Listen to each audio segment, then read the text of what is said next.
Many Nuzlockers, including myself, usually have an unspoken rule that we follow, that being having a ban list of Pokémon. These could include Pokémon that you find far too strong, Pokémon that you've already used many times before, but most often than not, these lists include Legendaries. And it makes sense, right? Like, these are supposedly the strongest Pokémon in a given game, and in many cases, you can just use them right out of the box. But I've been rethinking this recently and the validity of it, because as many competitive players will tell you, the title of Legendary is just that. A title. It gives you an indication of what stats to expect, but it doesn't really speak to its viability. An example I'm thinking of is Articuno in the Kanto games. While its stats are not bad by any means, its typing really does let it down, having many weaknesses including a 4x1, while only having a limited amount of resistances. On top of that, it also has a really bad move pool, only having 4 coverage moves aside from its stabs, 2 of which are weak physical moves, not even its primary attacking stat. And its special is not much better. Basically, it's pretty bad as a defensive Pokémon, and not much better as an attacker. And its role can be filled by Lapras, a guaranteed Pokémon in both the games you can use Articuno.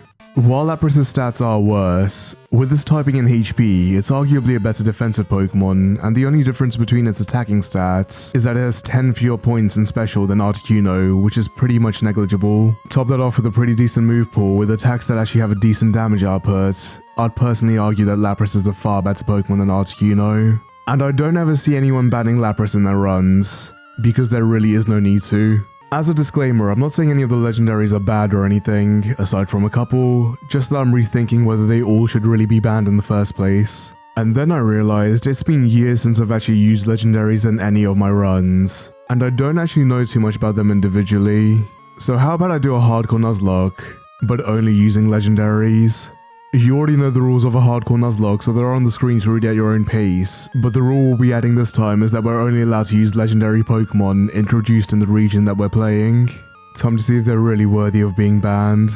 But I'll still be banning box legendaries. These are pretty much always indisputably strong, and I think they kind of deserve their own separate spotlight. An idea for a future video. I'll also only be limiting myself to 3 Pokemon in my party at any given moment, and I'll only be allowed to use the same number of Pokemon as the gym leader. This rule will be lifted for the Elite Four, or any champion battle.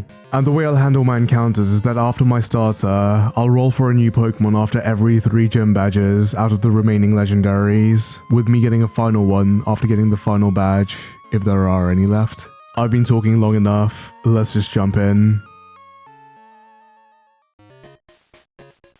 The way I always pick my starter is whichever one makes the run more difficult, but in this particular case I don't think it really matters. All legendary beasts start with the same moves, and the first move they learn doesn't really make any of them better than the other. Suicune's the only one that doesn't get a super effective move against any of the Pokemon in the first 3 gyms, and it's the game's mascot, so I think it's a fitting choice. Also, yes, I know it's technically on the box, but it doesn't count as a box legendary, okay? It doesn't have the stats for it, and there really isn't much to say. It basically rolls through the early game encounters, and was that even 25%? Alright, I did this challenge hoping to prove that most legendaries aren't as strong as they seem, but this is something else. The first Chikorita goes down to 4 bites. What are legendaries afraid of? If you know, you know. Bite's a pretty good early game move, as it's special in this game, which is Suicune's better stat, and it also has a 30% chance to flinch. We can't really deal with grass types for now, so what we'll do is completely skip Sprout Tower and never come back.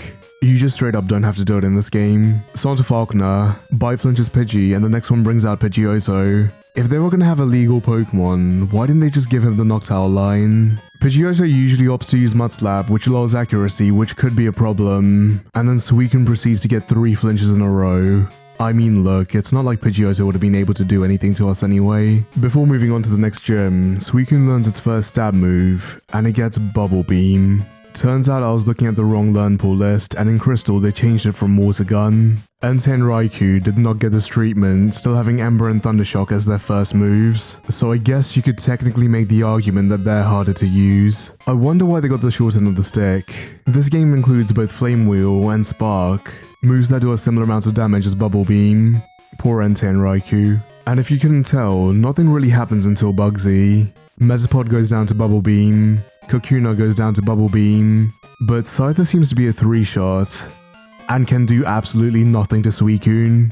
Scyther goes down to Bubble Beam. I don't really think Scyther is considered much of a threat either unless you start with Chikorita. Speaking of which, we have our first rival battle and Fear's already got Bayleaf with Razor Leaf.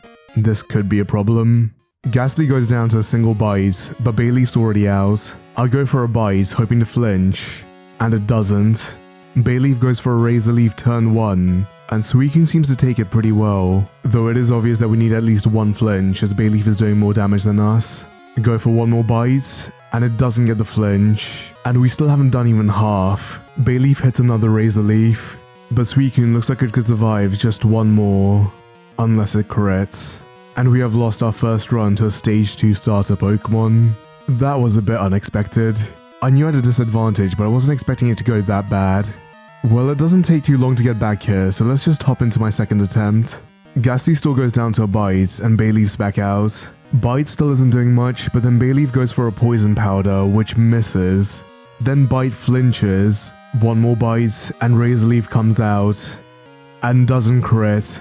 Only 2 more bites needed, and it looks like we can survive a crit, so we've pretty much won. And then Bayleaf flinches anyway. One more bite finishes Bayleaf off. Zubat goes down to a Bubble Beam. All in all, I think the battle went as consistently as it could have. Based on this battle, it looks like I only need one flinch, and Bayleaf can't get 2 back-to-back Razor Leaf crits, so they aren't the worst odds. Why do people like Silver so much? Like, they always say they want the mean rivals back and use Silver as an example, but I've always seen Silver as just being a whiny, edgy teenager who throws tantrums that make no sense. Why do people think that this is a good character that the game should strive to recreate? Whitney leads with Clefairy, and we can outspeed hit Bubble Beam doing over half. And Clefairy uses Metronome. Are you serious? And it misses. One more Bubble Beam takes Clefairy out. And here comes Miltank. It actually manages to outspeed and begins the rollout spam. Bubble Beam seems to be a 4-hit KO. I think we're good. And then Miltank misses, losing its streak. 2 more Bubble Beams finish Miltank off. Honestly, not a bad battle by any means. Based on the damage the first rollout did, I think you can consistently beat Miltank as long as it doesn't crit on the very last turn. Unless Clefairy rolls some BS with Metronome. With us getting our 3rd badge, we can roll for a new encounter. And we land Raikou. A good Pokemon, but I don't think it's the one that we wanted. The one Pokemon that's given us trouble so far has been Bayleaf, and Raikou's attacks are also resisted by it. Silver, what are you on about? How are the Legendaries not being here my fault? Actually, you may have a point this time. Haunter gets hit with the bite and finishes itself off with Curse. Magnemite's out and it has super effective moves, so I decide to switch out to Raikou, who gets hit with Supersonic. Back in a Suicune on Sonic Boom, and I decide to stay in as Magnemite's pretty weak and Raikou has no moves to hit it anyway. Magnemite survives the first Bubble Beam, but just goes for another Sonic Boom. One more takes it down, and Bayleaf's out. But this time we have Raikou, who gets hit with the poison powder on the switch. We can get a bite off, and that's all it does. Raikou has a better special attacking stat than Suicune as well. Bayleaf wastes a turn using Growl. Another bite, and Razor Leaf doesn't do anything. We're fine. A few more bites bring Bayleaf down. Zubat's next, and while Raikou does have the advantage, I'm kind of scared of poison, so I switch back into Suicune, and it goes down to a couple of Bubble Beams. Silver, what does that even mean? You lost. This is awkward. On to Morty. Bite, bite, bite, and bite.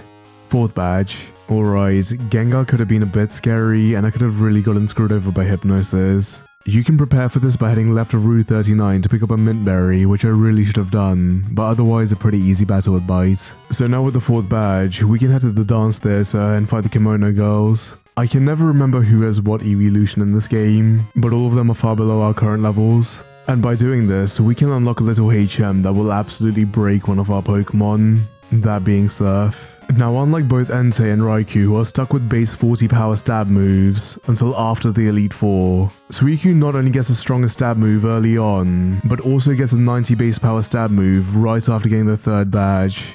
That is insanely strong. But the thing is that you could apply that to any water type you can get till now, including the more common Tentacruel, and even Vaporeon, who actually has a higher damage output than Suicune.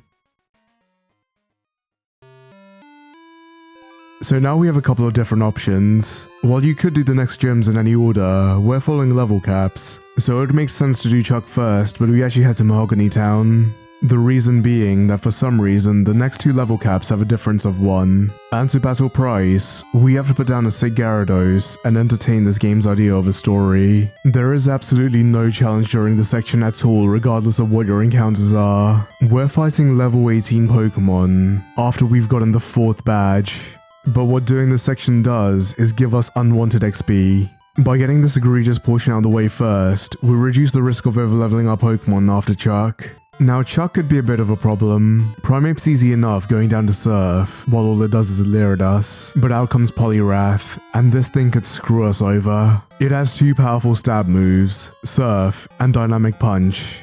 Dynamic Punch also confuses the target, the trade-off being that it has 50% accuracy, and it also has Hypnosis, which is fun to play around.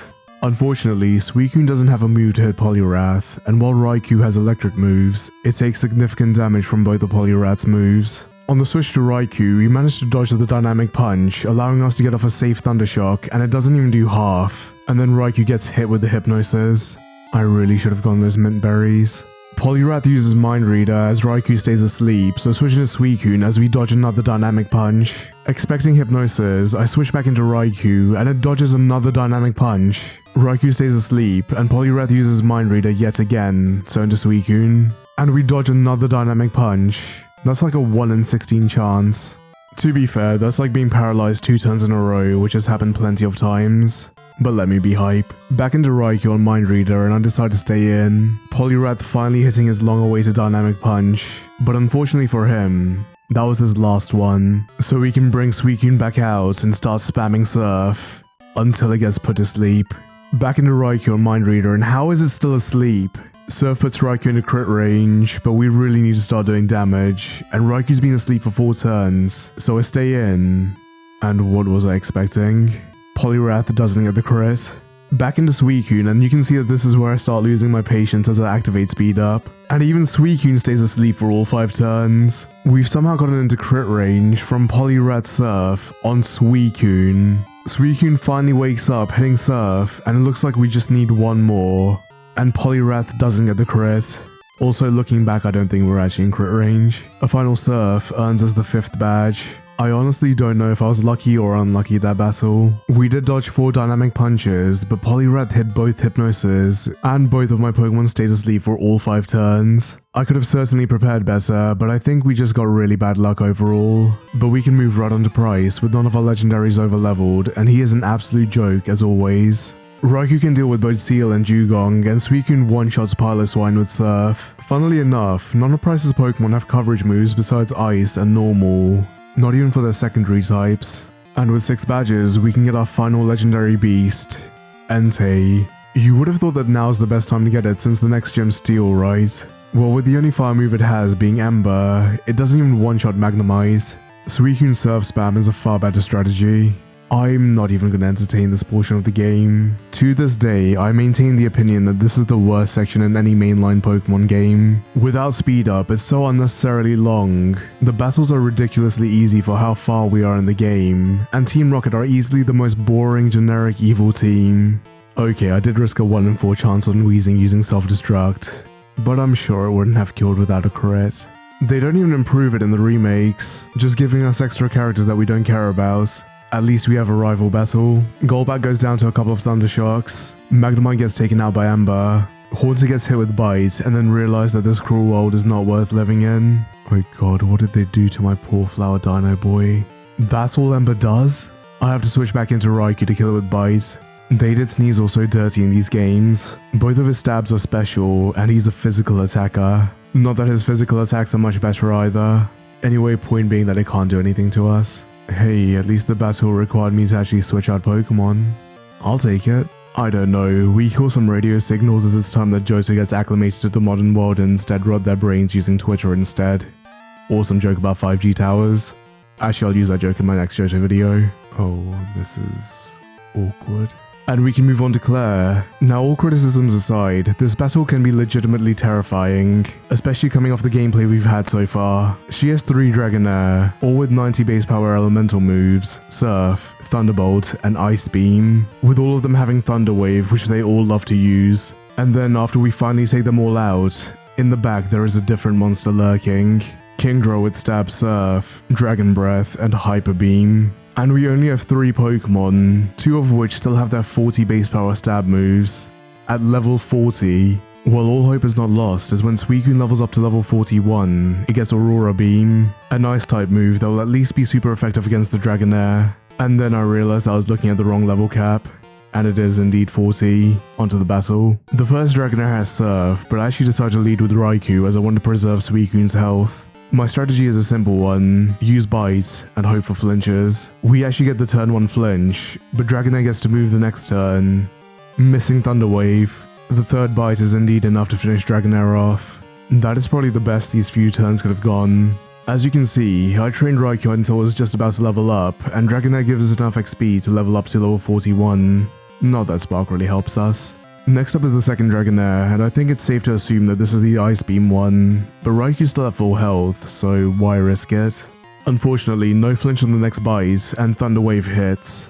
Dragonair does some damage with Dragon Breath, but Raikou pushes past Paralysis to hit another bite, and it manages to move again by taking Dragonair out. So far so good, but there is yet another Dragonair. Raikou gets hit with another Dragon Breath and then can't move due to Paralysis. It was bound to happen at some point. Another Dragon Breath and Raikou can't move again. This Dragon Breath puts Raikou low, but it manages to hit Bite this time. I think we're just outside of crit range, and we survive. Raikou hits another Bite. We need to switch out now, but that's fine. Entei will probably outspeed to finish Dragonair off, unless it gets paralyzed by Dragon Breath. And then the next Dragon Breath crits. What happened all of a sudden? But Entei can move to hit Bite, putting an end to Dragonair's revenge. And out comes the terrifying Kingdra, and we're actually in a really bad position. Entei could have most likely outsped Kingdra had it not been paralyzed, and would have been able to get off an extra hit. Now Kingdra will outspeed and can easily one-shot with Surf. Into Suicune on the Surf, and let's see how much we can do.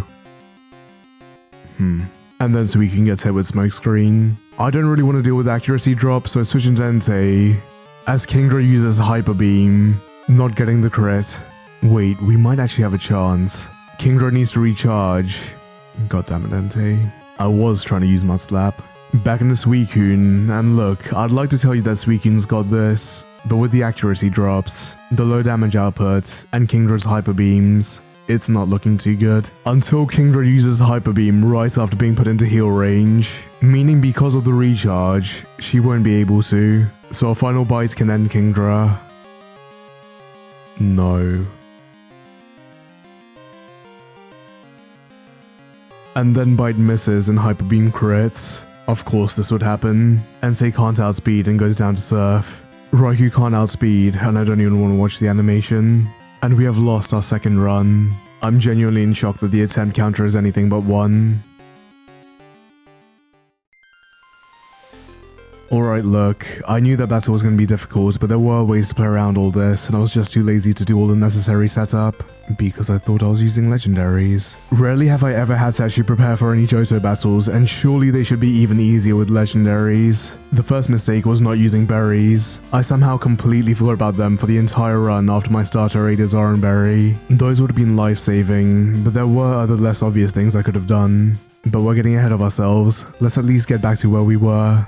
So my third attempt against Rival 1 actually goes pretty different to my second. I actually remember to give Suicune a berry this time, and Bayleaf hits Poison Powder. Bite seems to do just slightly more, and Bayleaf gets a crit Razor Leaf turn 1. But then we managed to get 2 flinches in a row, being able to finish Bayleaf off the next turn. Zubat goes down to a couple of Bubble Beams. I honestly think that fight comes down to luck. I'm not sure what else I could have done differently aside from leveling to the cap, which wouldn't have really made much of a difference anyway. And we only have 1 Pokemon. We want to avoid level caps as much as possible before fighting a gym. At least the odds seem to be in our favor. After 5 bites, we're likely to get at least 1 flinch, and poison can be healed with the berry if I have to do this fight again. Whitney was still pretty easy, Miltank instead going for a stomp before starting the rollout spam, which gave us an extra turn to avoid a crit. But the main difference came after we got the 3rd badge. This time I rolled Entei, and while before I was saying that Entei would be better for the rival, after actually playing through the section already, we know that the rival really isn't much of a threat anymore. It's Chuck, and this time, not only does Entei not have a move to hit Poliwrath, but it also takes super effective damage from Stab Surf. This time, however, I actually remember to use berries. You may be wondering why Entei's 2 levels below the level cap. Basically, I kind of forgot to do the Team Rocket stuff, and this was my way to prepare for the next level cap. Primeape goes down to 2 strengths as Poliwrath comes out. I decide to risk a Surf crit as I don't want Suicune being put to sleep yet. Entei hits Strength, and Poliwrath does indeed go for Hypnosis. Of course we were prepared this time with a Chesto Mint Berry. I stay in one more time to use Strength, bringing Poliwrath below half, and it once again hits Hypnosis. At least now I know I can get a safe switch into Suicune on the Surf.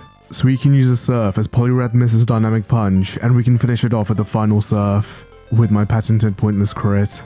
Seriously, this has been happening way too much this game. It's wild how much of a difference berries make. Just for transparency's sake, we can get a new berry from a berry tree every day. I'm obviously not waiting multiple days just to continue playing the game, so whenever we unlock a berry tree with a new berry, I just give myself a stockpile of those berries.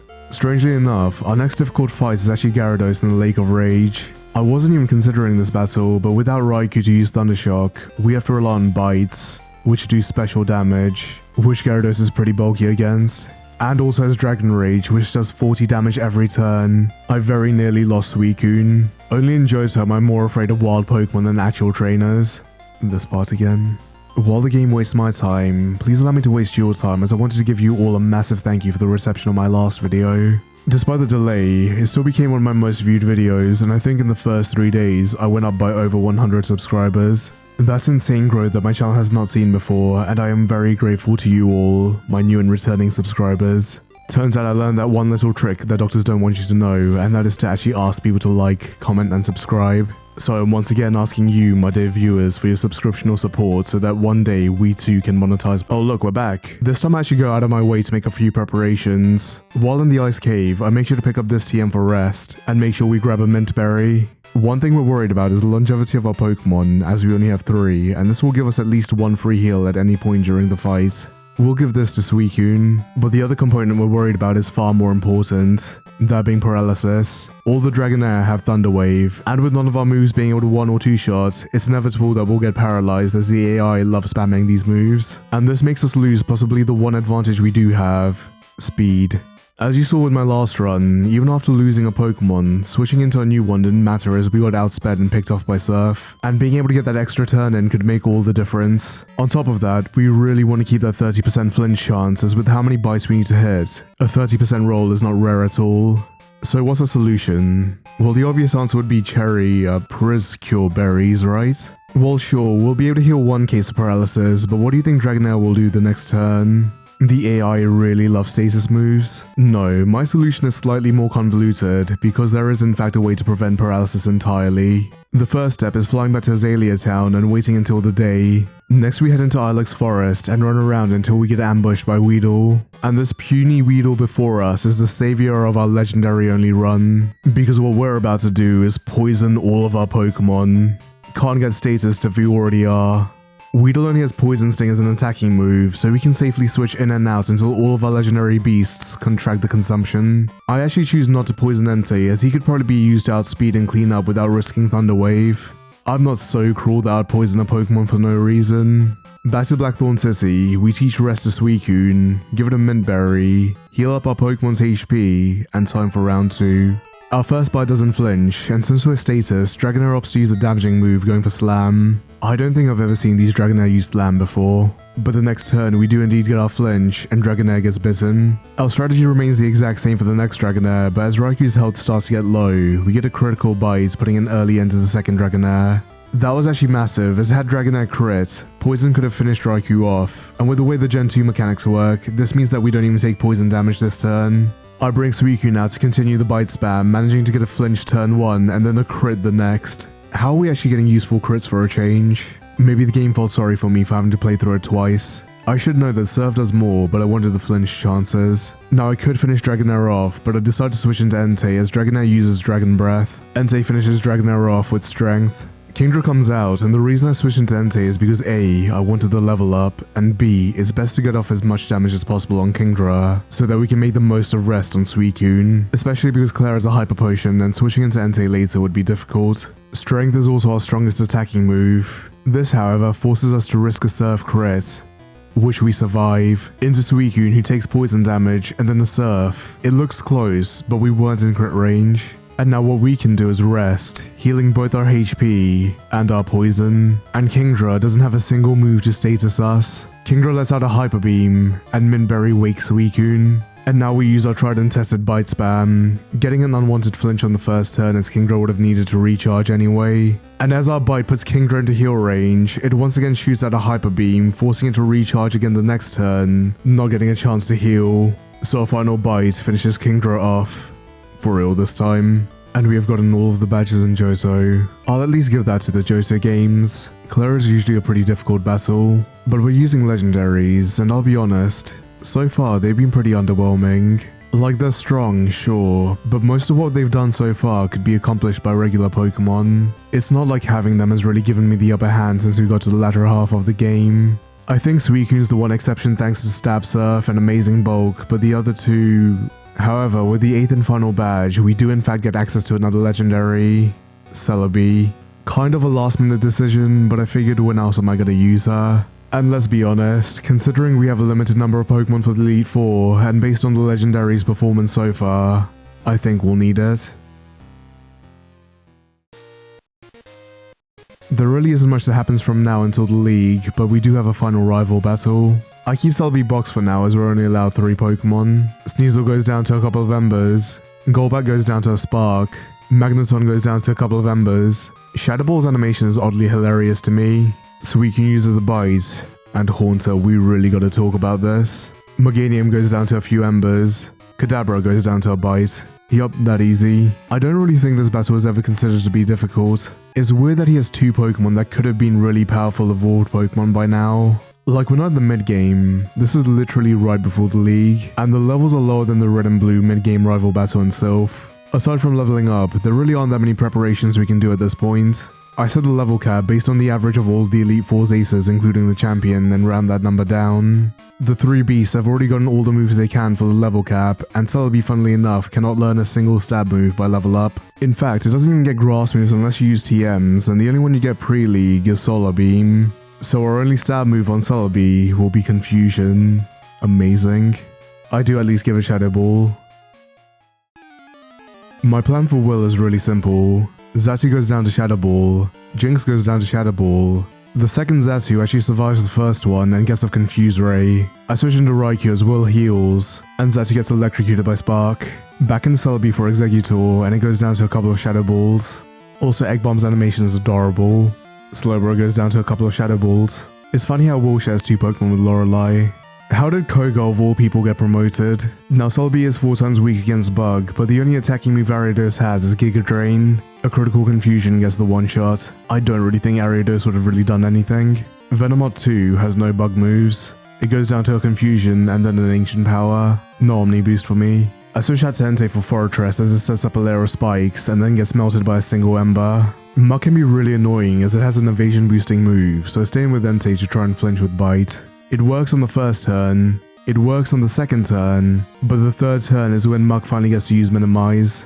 I switch into Suicune as it gets poisoned by Toxic. The first surf hits but just misses the kill. Muk gets off another Minimize. Luckily Koga doesn't heal, so I just keep spamming surfs until one hits, bringing out Koga's final Pokemon. Now Crobat doesn't really have any good attacking moves, but it also has an evasion boosting move. Suicune still has some HP left, so I stay in as it misses Aurora Beam. I keep trying until one hits, but now I need to switch. Into Raikou as Koga heals. Seemed a bit early, and Raikou hits his first Spark. Still not getting the kill. I just keep spamming quick attacks until one hits, and that's Koga.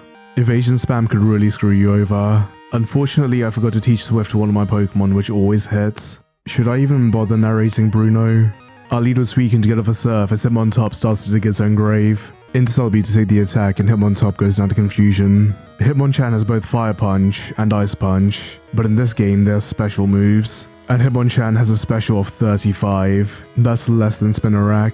We stand to use Confusion, which results in Hitmonchan hitting itself. Even he knows it's pointless. Next is Onix, who we could have one-shot with a grass move, if we had one. Into Suicune. That's a Stab Rock Slide.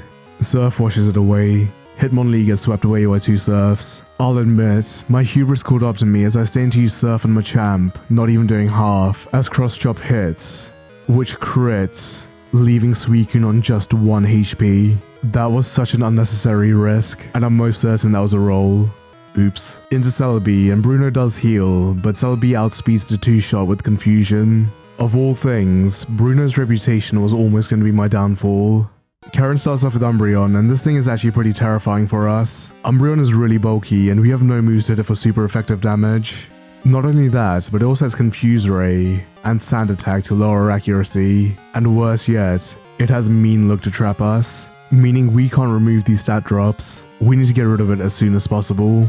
I actually choose to lead with Entei with the hopes to burn Umbreon to at least get some passive damage in the worst case scenario, but after being hit with 2 Sand Attacks and a Confusion, I figure it's time to switch out. Into Raikou. Raikou outspeeds to hit Spark, and we just need one more. Umbreon does hit a Sand Attack, but Raikou is able to push past the accuracy drop, finishing Umbreon off with Spark. That was one of the better ways this could have gone. Next is Vileplume, who Entei can set aflame with Ember. Gengar's next, and the strongest attacking move it has is Lick. On an Elite Four member, Raikou gets off a bite doing over half, and Gengar helps us out with Curse. I really hope the Ghastly line spoke to some professionals after this game. Houndoom goes down to a single Surf. That crit absolutely did not matter. A couple of Aurora Beams take care of Murkrow, and that's Karen. What if my favorites are Legendaries, Karen? Wonder why they didn't give Karen a Tyranitar. She's supposed to be the Dark Elite Four member, and this game introduced a Dark Pseudo Legendary.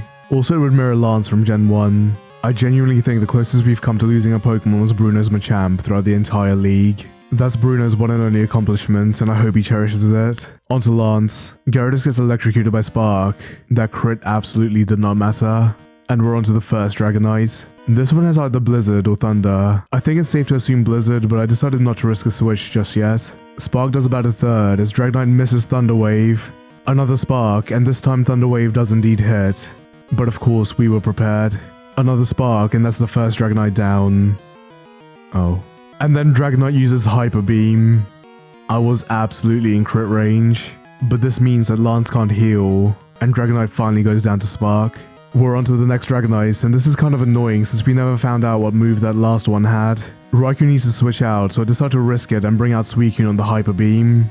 And it looks like we can survive a non-crit one. Aurora Beam is not enough to pick up the kill, but Lance doesn't heal, allowing the next one to kill. And we're already on the final Dragonite. I actually decided to go for rest for 2 reasons. 1, to see if we outspeed, and 2, to recover any damage we might take. Dragonite makes an absolute fool out of me and goes for Safeguard. You know I have ice moves. Minberry wakes Suicune up, and Aurora Beam does just over half. And then Dragonite locks itself into Outrage, not being able to heal. Another Aurora Beam finishes off Lance's ace. Charizard manages to survive one Surf, but can't do anything in return. Another one brings it down. And a final Surf puts an end to Aerodactyl. And the Nuzlocke. We have beaten the entire game using only Legendaries, and the entire Elite Four using 4 Pokemon, with no casualties. So what is the answer to my original question? Do I think that the Johto Legendaries are all strong enough to be banned? My answer is actually no. Now you may be thinking, I beat most of the gym leaders in battles with complete ease and was able to get a deathless Elite Four. True, but I could have also done that with most common encounters in Johto, because Johto is a very easy region. No, what I was looking for was whether any of the legendary beasts were able to provide me something of value that other similar Pokemon could not. And to be honest, aside from Suicune, who I'm actually leaning towards banning due to how tanky it is, both Raikou and Entei were actually really underwhelming. They have really weak move pools, only being able to use weak stab moves as their strongest moves until after the final badge. And even then, it was only Raikou who could learn Spark, a base 65 power move. Not even TMs can make them much better as we don't have access to Thunderbolt, and moves like Thunder and Fire Blast are unreliable due to accuracy, and are also locked behind the game corner. And even if we assume they do get these moves, and somehow that makes them broken, the same could apply to any regular Pokemon as well.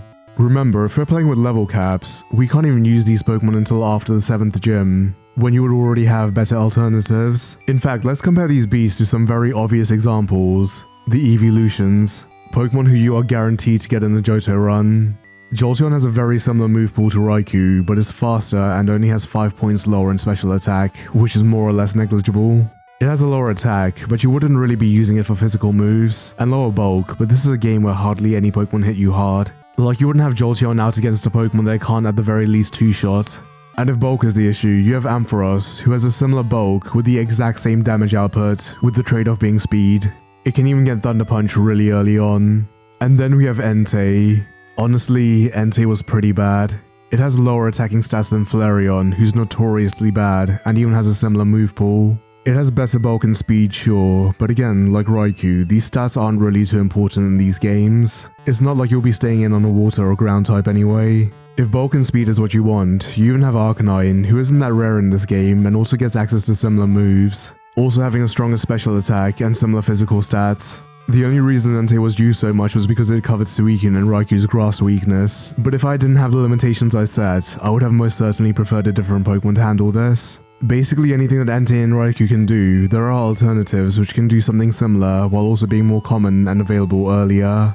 So I don't really think that these two Pokemon deserve to be banned just because they have different titles to regular Pokemon. Like if you're going to ban Entei, then I reckon you should also ban Arcanine as it's just as good. Celebi's not really a Pokemon you can get legally in a hardcore Nuzlocke, so I won't speak too much about it, but even with its stats, I also don't think it's worth banning simply due to its typing and move pool. Like the best stab move it has is Confusion. Most Psychic types generally have a really high special attack stat anyway, so you'd be better off using one that can actually use a good Psychic move. I'll come clean, I don't really like playing through the Kanto portion in these games as I find them to be a boring boss rush against Pokemon weaker than the ones you've been fighting. Seriously, why are your levels so low? And it's not really worth doing just for 2 interesting battles. But this time, I actually did go through it, and yeah, you already get the gist of what to expect. It really wasn't worth narrating. Though Red's final Pokemon, Snorlax, did almost cause a wipe because of its special bulk and rest. I had to resort to PP stalling it with Celebi. I've never struggled against Red in this game before, but he had my back against the wall the one time I did a challenge where I'm only using Legendaries. Thanks for watching. This video actually became a lot longer than I was intending it to be. Just thought I'd do a fun little sweep through Johto, but it turns out I actually had a lot to say about Legendaries after not using them for years, especially towards the end. Please let me know in the comments what your thoughts are about Legendaries and hardcore Nuzlocks, and if I was able to sway your minds, rethink your stances, or if you had any disagreements about the points I made. After this challenge, I definitely want to try out the Legendaries in other games, so please look forward to videos about those in the future.